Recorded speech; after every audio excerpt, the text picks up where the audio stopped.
The ventricular pressure now exceeds the aortic pressure. The semilunar valves are forced to open because of the pressure in order to let blood out.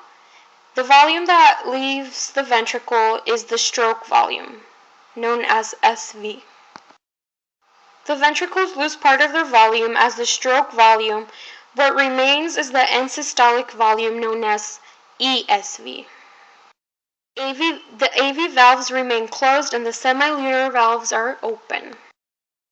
The next phase of the cardiac cycle is isovolumetric relaxation, often referred to as ventricular diastole. On the ECG, the T waves and the ventricles repolarize. Both the atria and ventricles are relaxed. In this phase, the ventricular pressure rapidly exceeds the atrial pressure, producing the second heart sound. Blood rebounds off the closed semilunar valve, producing a small atrial pressure wave called the dicrotic notch.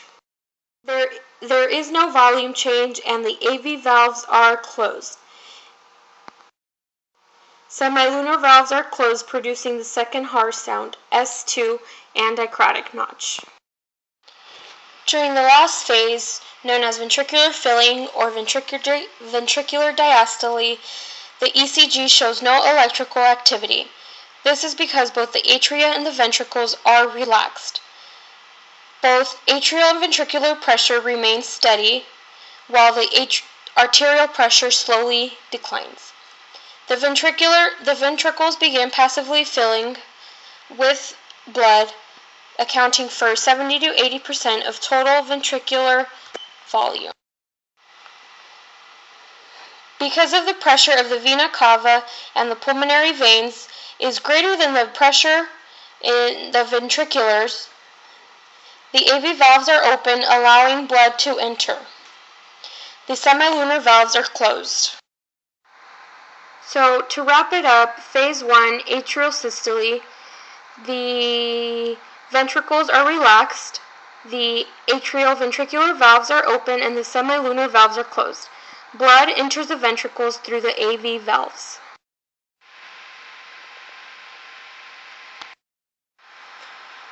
Phase 2, ventricle systole, the atria relax and the ventricles contract.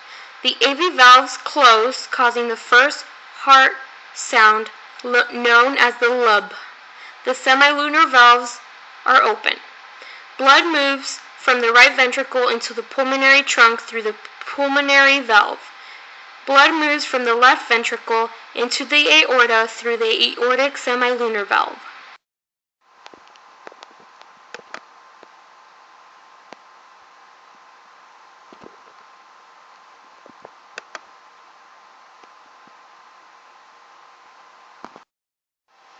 During the last phase, known as atrial and ventricular diastole, both the atria and the ventricles are relaxed.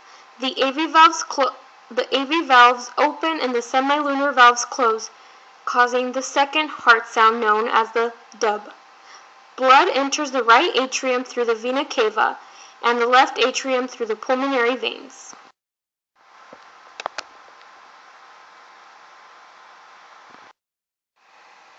And this is what it looks like all together. This is how a heart beats.